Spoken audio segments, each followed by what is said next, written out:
internet friends, and welcome back to my series where we review and rate our favorite clothing brands and see if they hold up to my quality standard. Apologies in advance if I sound a little different. I just got my Invisalign trays in and I am definitely still very much adjusting to them. Today we are focusing on Anthropologie. I'm very excited about this video because how do I put this? I love Anthropologie, but I also think Anthropologie needs to be held accountable for some of their questionable clothing choices. This one actually was not requested. This was something that I personally wanted to do. Now, a lot of my quality standards are based on garments that I have collected over the years with my love and adoration of vintage clothing.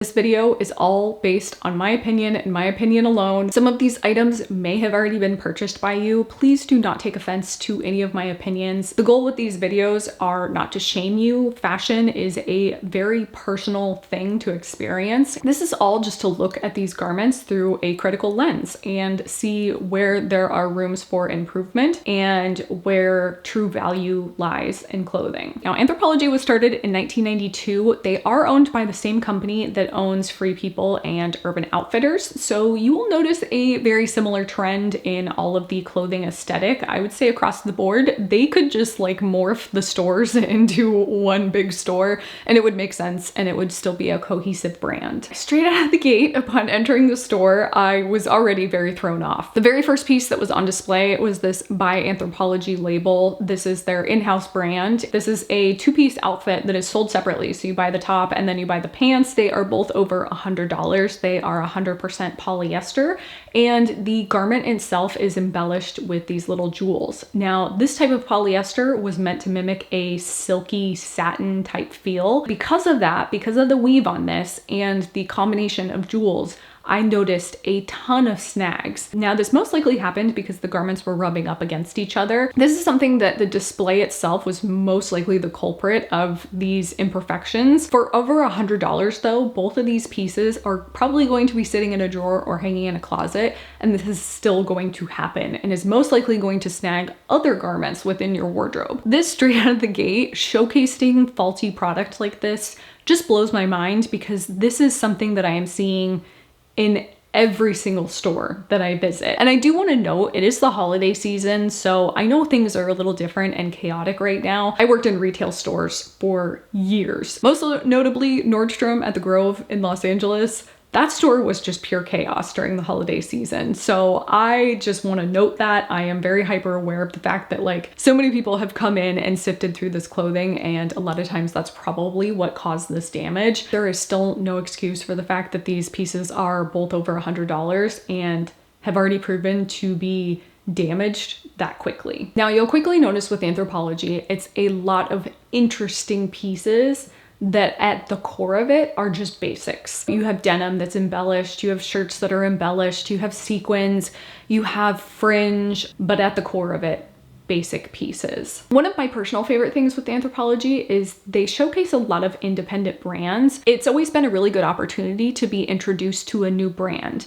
And I think a lot of times those independent brands are where the quality is going to be found. You're going to notice in the bigger box stores, like the By Anthropologie label itself isn't going to be as good a quality as a lot of these independent brands that they're bringing in. I think a really good example of that is Farm Rio. I think within the store, you can find really good quality in the brand, specifically Farm Rio. I see a lot more specific pieces within the garment that really hold up integrity-wise. And I think when I enter into this price point, that's exactly what I'm looking for in garments. Where are those little attention to details that are going to set a piece like this apart from the rest of the pieces? So for instance, a dress like this has panel backing on the inside of the garment that can help stop it from being sheer, that can help reinforce the shoulders and the sleeves. And these are all very important things when it comes to the clothing, and especially when you're adding on so many different layers to the clothing. So for instance, voluminous sleeves,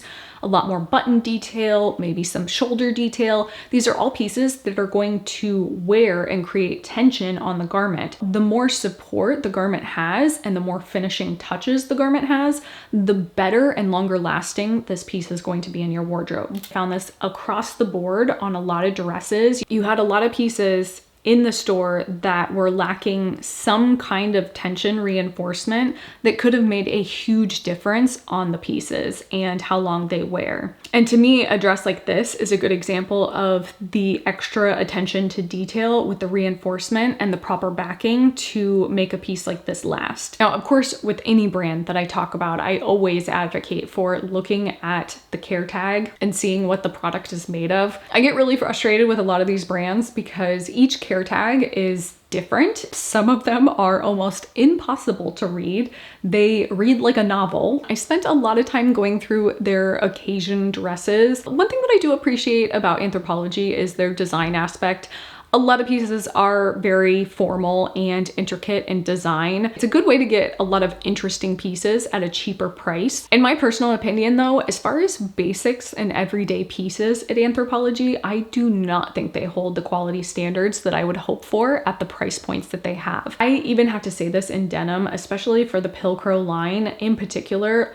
Still very high percentages of elastane and polyester, which to me is an instant no. Really what you're paying for in pieces like this is the label itself and maybe a slight attention to design detail. So for instance, denim like this, you can find just about anywhere at the moment. I would say most retail stores carry a variation of this style denim. It's almost like a seafarer style from the 1970s. But with a specific pair like this, you have that additional stitching on the backing that just adds a slight element to design.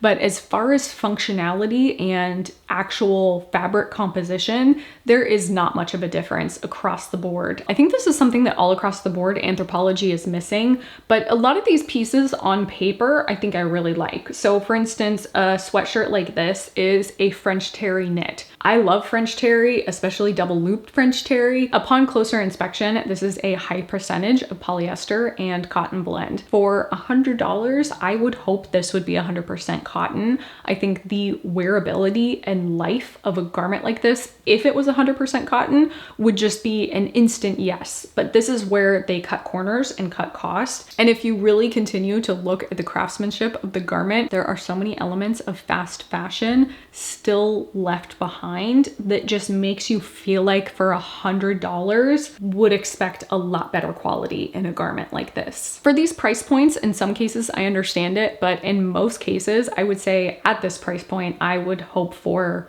natural fibers. Now the huge caveat in something like this would be the intricate and interesting designs. Now this sweater, for instance, it is 100% acrylic. If you were to get this in 100% cotton, you are looking probably closer at the $300 to $500 price point. So you're going to be paying a lot more because you're going to be getting a lot thicker cotton type. This cardigan is another good example. This is easily my favorite piece in the store right now. But when you look at the care tag, you realize it's 63% cotton, 31% acrylic, and 6% nylon. This piece is $180, and if you were looking at it with 100% cotton, it would most likely cost you around the $300 to $500 price point. So I think that's really where the value in Anthropologie lies, is you're able to get really interesting pieces at a better cost, but you're sacrificing the quality and integrity of the garment. And those are all decisions you have to make as a consumer. For me personally, yes, I do fall in love with a lot of these pieces and I think they are beautiful, but I also know that as a thrifter, I can most likely find this secondhand in the original design. This particular sweater, I have sold the vintage version multiple times in my career. I don't think either times I sold it for over $180. I think another good example of this is this sundry sweater. Is it sundry or sundry? I honestly don't know. I could be saying that wrong. This is not owned by Anthropologie. This would be their buyers bringing this brand in to showcase within their store. This is the Fair Isle knit that we are seeing legitimately everywhere. Fair Isle is meant to be cotton wool. It is something that is supposed to stand the test of time. It's an heirloom piece, and yeah, we're just, you know, slowly but surely ruining the idea of Fair Isle. This is 75% polyester, 15% acrylic, 7% wool, and 3% elastane. Is this a beautiful sweater? Yes, 100%.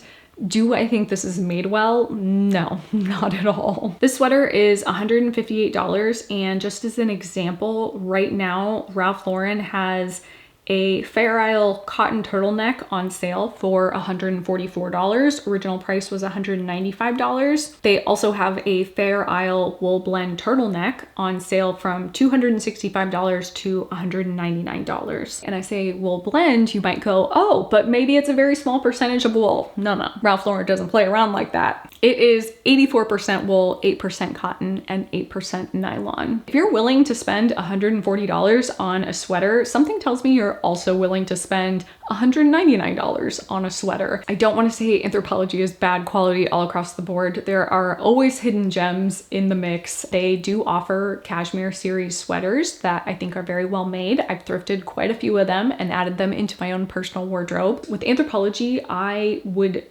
purchase only the really interesting pieces. I really don't want anything that is elevated basic because I think you can find the elevated basics for a better price point and for a better make at so many other retail stores. On one side of the store, you can find a cardigan that's 100% acrylic or 100% polyester that you could find at any other big box retail store. And on the opposite side of the store, you can find a dress that is a beautifully made viscose piece that in price comparison, if you were to buy this by a high-end designer, you're probably looking in the $1,000 price point. Now, one of the obvious perks of being a thrifter for a living is I do come in contact with a lot of these clothes. I, at the moment, have quite a few Anthropologie pieces at my disposal. So this is just kind of a quick rundown of quality across the board. This dress, I'm not quite sure how much it was brand new, but the makeup of it is mostly viscose. And you can truly see in a dress like this just how much the quality comes across, the craftsmanship. This would be considered one of the marketplace brands. So this is not a company that's owned by Anthropologie. And you can really see the fabric itself feels and mimics silk almost to a T. This dress in particular is by the brand Co. This is not carried by Anthropologie, but as an example, this is a 100% silk dress worth over $1,000.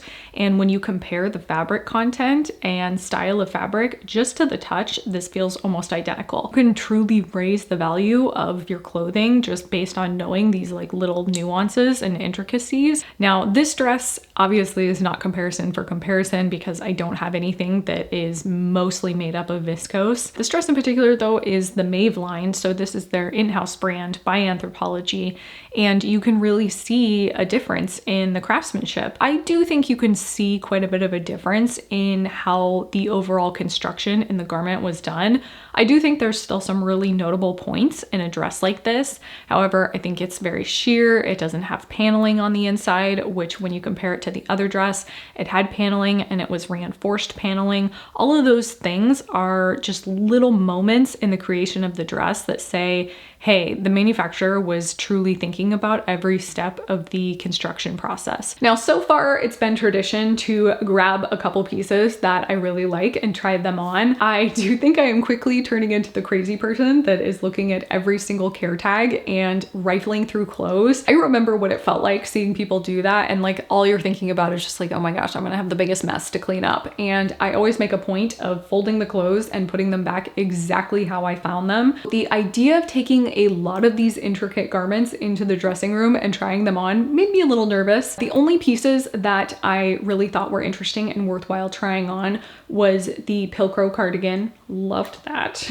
But also this embroidered puffer jacket. I felt like this is another piece that like, it's interesting, you know, if you go this piece in a designer route and you went the 100% silk version of it, you would be looking at $2,000 plus. The one piece that I did decide to take into the fitting room was this Pilcrow ruffle blouse. I'm a sucker for pieces like this. I really fell in love with it. But the moment I got it into the dressing room and tried to unbutton the top button, I realized the button itself is covered in the fabric and the fabric was starting to wear at the button.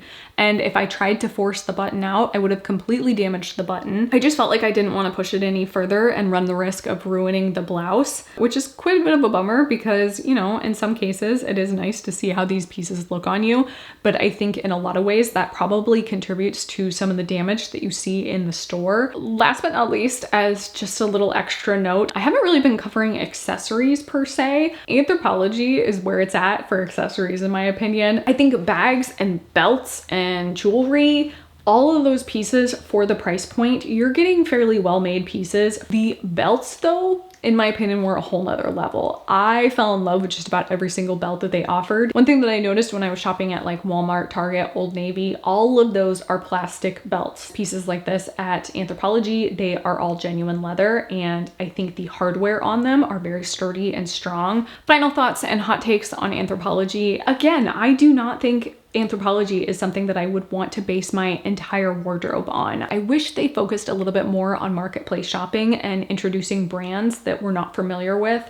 I always thought that was something that was so interesting about Anthropologie, but it seems more and more like they're moving away from that, and they're focusing on very well-established brands like Sundry, like Mother, like Favorite Daughter. All those brands are things that you can find at Nordstrom, you can find at Bloomingdale's. So to me, it seems like Anthropologie is moving more towards a department store aesthetic as opposed to a unique driven aesthetic. The most notable positive thing about Anthropologie is their sizing range. I think the range of sizes they have is unmatched when it comes to a lot of similar brands. Do I personally think Anthropologie is worthwhile for the money? In a lot of ways, no. I do think they have a huge room for improvement, but just like everything across the board, there is quality to be found in every single brand.